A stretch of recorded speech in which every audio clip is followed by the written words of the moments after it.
प्रधानमंत्री नरेंद्र मोदी के संसदीय क्षेत्र वाराणसी में मतदान और नामांकन को लेकर 7 मई को अधिसूचना जारी की जाएगी। खबरें आ रही हैं कि पीएम मोदी 14 मई से पहले किसी भी दिन नामांकन कर सकते हैं, लेकिन जिस बात की सबसे ज्यादा चर्चा चल रही है वो ये है कि प्रस्तावकों के नामों को लेकर चर्चा हो रही है, क्योंकि अब तक पीएम मोदी के जो भी प्रस्तावक रहे हैं उनमें नामों में सबसे चौंकाया है।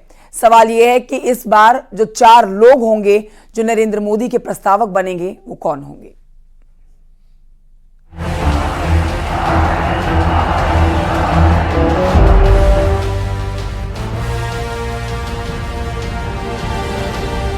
वाराणसी में 7वें और अंतिम चरण के मतदान के लिए 7 मई को अधिसूचना जारी की जाएगी। 14 मई को नामांकन का अंतिम दिन है। तीसरी बार उम्मीदवार बने प्रधानमंत्री नरेंद्र मोदी के नामांकन की बीजेपी ने जोर शोर से तैयारी शुरू कर दी है। नामांकन तिथि के लिए ज्योतिष गणना भी कराई जा रही है।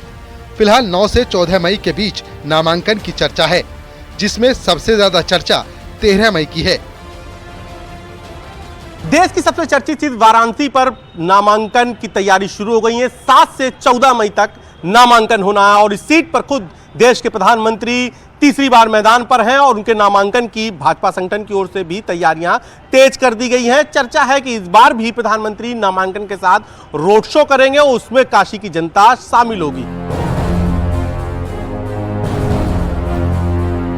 यानी पीएम मोदी का नामांकन सर्वार्थ सिद्धि योग मुहूर्त में होगा।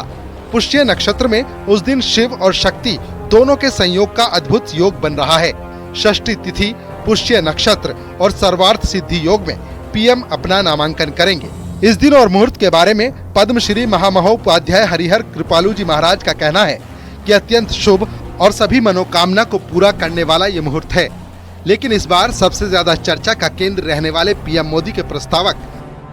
पिछली बार भी आपने देखा होगा, नामांकन में लगभग 7 लाख लोग सम्मिलित हुए थे और अब की भी उससे ज्यादा लोग नामांकन में। 4 प्रस्तावक होने, इस बार भी करीबन 30 लोगों का नाम भेजा गया है। अभी मालूम चला है कि वो लिस्ट आई नहीं है, तो इस बार भी क्या जो प्रस्तावक हैं वो चौंकाने वाले हो सकते हैं, ऐसे नाम हो सकते हैं जो लोगों को चौंका सके।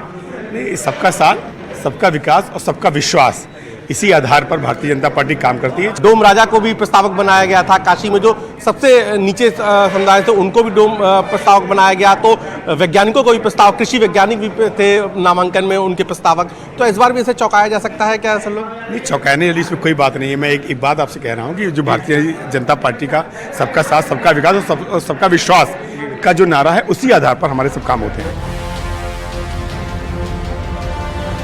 सबकी निगाहें इस बार भी प्रधानमंत्री नरेंद्र मोदी के नामांकन के प्रस्तावकों पर लगी है। कौन होगा इस बार मोदी का चुनाव प्रस्तावक, इसकी जानकारी हर कोई जुटाना चाह रहा है। फिलहाल ये पूरी तरह से गुप्त है और अभी नाम पर चर्चा चल रही है। हाई कमान को फिलहाल जो नाम की लिस्ट भेजी गई है उस पर मंथन हो रहा है।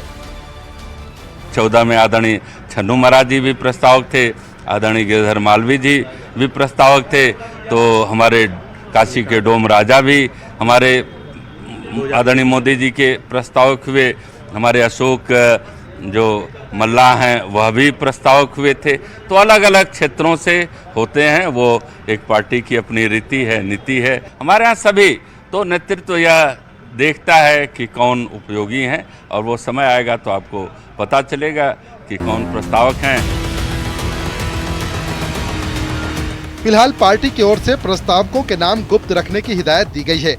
पार्टी हाईकमान भी नाम का सत्यापन करेगी। प्रस्ताव में जिनका नाम फाइनल होगा उन्हें एक दिन पहले सूचना दी जाएगी। चर्चा है कि इस बार काशी क्षेत्र कमेटी ने प्रस्तावकों के बाबत 30 नामों की सूची गृह मंत्री अमित शाह के पास भेजी है। इसमें पद्म अलंकृत विभूति, शिक्षाविद, साहित्यकार, साहित्य संस्कृति कर्मी, ज्योतिषाचार्य, अर्चक, सेवादार, दलित एंटरप्रेन्योर, युवा, स्वयं सहायता समूह की महिला लाभार्थी और पार्टी के पुराने कार्यकर्ताओं के नाम शामिल हैं। गृह मंत्री अमित शाह इन सभी नाम के बाबत पूरा फीडबैक ले रहे हैं। फीडबैक के बाद ही प्रस्तावकों के नाम फाइनल होंगे।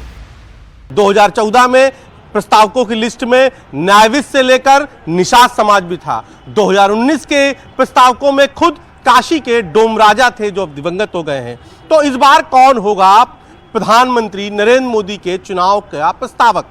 तो चर्चा ये है कि करीब 30 नाम दिल्ली भेजे गए हैं, जिनमें से 4 नाम तय होने हैं। फिलहाल अभी वो नाम नहीं आए हैं तय होके, लेकिन ये पूरे बेहद गोपनीय मामला है और जो कोशिश की जा रही है वो यही कि 2014 की तरह, 2019 की तरह इस बार भी प्रधानमंत्री नरेंद्र मोदी के नामांकन के प्रस्तावकों में पार्टी की जो थीम लाइन है, सबका साथ, सबका विश्वास, सबका विकास, उसकी झलक दिखाई दे।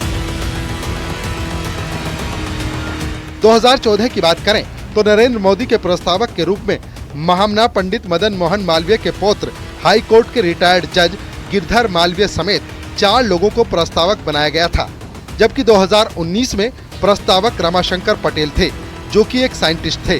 दूसरी प्रस्तावक प्रोफेसर अन्नपूर्णा शुक्ला थीं, जिन्हें महामना मालवीय की मानस पुत्री कहा जाता था। मोदी के तीसरे प्रस्तावक मणिकर्णिका घाट निवासी डोम राजा जगदीश चौधरी और चौथे प्रस्तावक सुभाष गुप्ता थे, जो कि पार्टी के पुराने कार्यकर्ता हैं।